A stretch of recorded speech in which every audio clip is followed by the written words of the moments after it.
kita berdoa terlebih dahulu, berdoa silakan. Ya. Harapannya setelah training ini berjalan nanti Kang Jajang itu bisa bisa membaca gambar kerja dan juga bisa membaca ukuran-ukuran pengelasan simbol-simbol welding di drawing yang ada di line atau di bagian produksi seperti itu.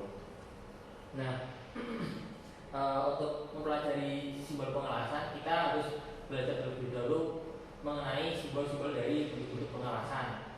Yang pertama itu ada las flange ganda, di mana itu pengelasan di antara dua besi yang hasil dari bendingan seperti itu.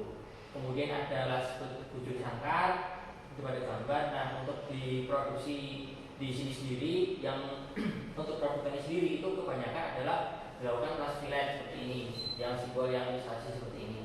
Nah, itu untuk produksi paket Komatsu itu kebanyakan las fillet ini ya seperti itu. Nah, namun juga tidak sendiri, pasti nanti di produk-produk yang lain ada simbol-simbol pengelasan yang lain, sehingga diperlukan adanya pengenalan keseluruhan untuk simbol pengelasan. Nah, nanti untuk materinya akan saya share juga kepada Mang Jajang itu. Nah, untuk bagian-bagian simbol pengelasan itu ada 3 yang utama, yaitu ada garis kepala panah, garis referensi, dan garis ekor.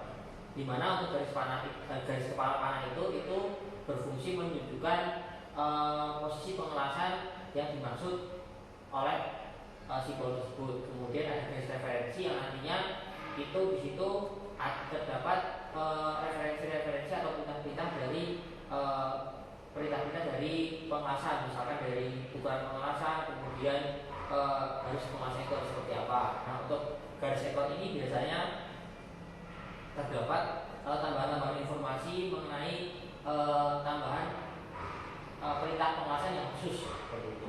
Nah, kemudian untuk bentuk permukaan las untuk simbol-simbol tambahan itu ada 3, yaitu pengelasan, bentuk permukaan pengelasan datar, tebu, dan cekung. Nah, dapat dilihat di simbol itu ada datar, kemudian cekung seperti ini dan cekung seperti ini, seperti itu. Nah, ini nantinya akan berpengaruh juga pada metode cara pengelasan dari Mang sendiri dan finishing dari after welding. Kemudian kita juga harus mengetahui tentang sisi anak panah dan sisi lain dari anak panah. Nah, kita biasanya untuk dari drawing Komatsu itu kan menggunakan proyeksi Amerika ya. Jadi untuk ilustrasinya seperti ini. Yang atas ini itu yang Amerika, yang bawah itu yang ini dua-duanya Amerika gitu. Karena Komatsu menggunakan Amerika ya.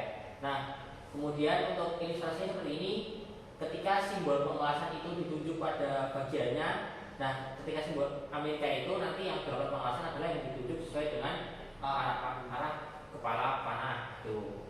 Nah, itu deskripsinya yaitu simbol di bawah garis referensi 12x20, artinya untuk pengelasan ini memiliki tinggi pengelasan 12 dan lebar 20 seperti itu. Nah, mungkin Mas Jajang kayak ini bisa melakukan pembacaan untuk hasil pengelasannya itu.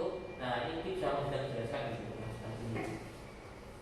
Ya, kalau itu hasil pengelasannya tingginya yang atas itu tingginya 4, yang bawah tingginya 6, dan proses pengelasannya di 44 derajat. Ya, jadi hampir benar ya. Jadi untuk proses pengelasan ini itu karena dia ada 2 simbol, yaitu di bawah garis referensi dan di atas garis referensi. Pertama kita bahas yang mengenai di bawah garis referensi dulu ya, yaitu pengelasan dengan ukuran 6 mili dengan pengelasan. Sebelum pengelasan dilakukan proses yang terlebih dahulu sebesar 44 derajat.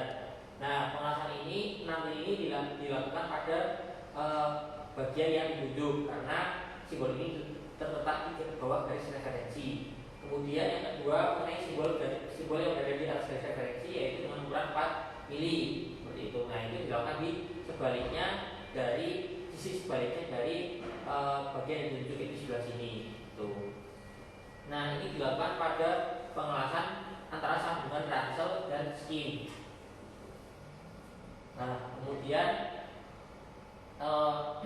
ada ini yang ini mungkin Mungkin bisa dijelaskan sama Mang Jajang bagaimana untuk pengemasannya? Kalau ini ya, dicampur dulu 35 derajat dengan tinggi 8, lebarnya 12. Ya benar ya. Jadi sebelum dilakukan pengemasan dilakukan tempering terlebih dahulu sebesar 35 derajat pada bagian ini. Nah kemudian dilakukan pengemasan dengan ketinggian 8 dan lebar 12. Nah kemudian yang ini mungkin Pak Jajang juga bisa menjelaskan bagaimana untuk pengelasannya dari kedua pengelasan ini itu sama ini sepertinya pengelasannya. Kalau ini di chambernya itu kan ikut di kelasnya, Ya. terus di kelas 17.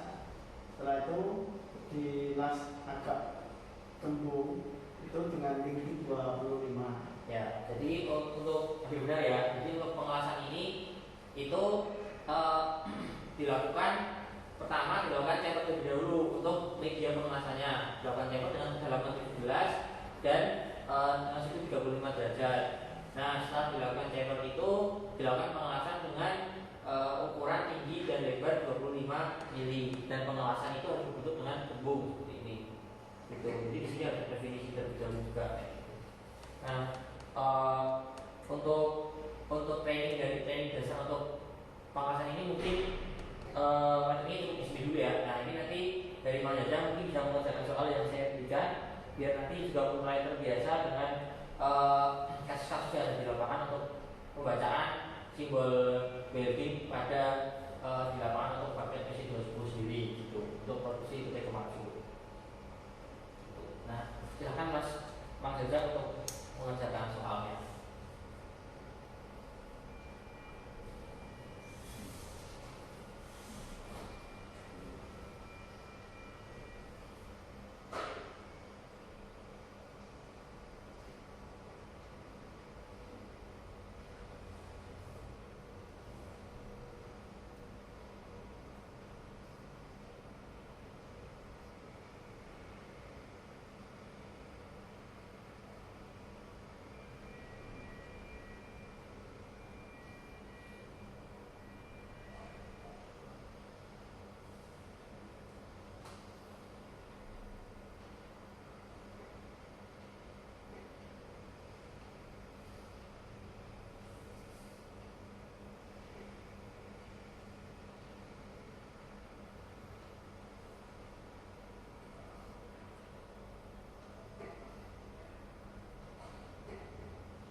Waktunya tunggu ya Mas Jajang.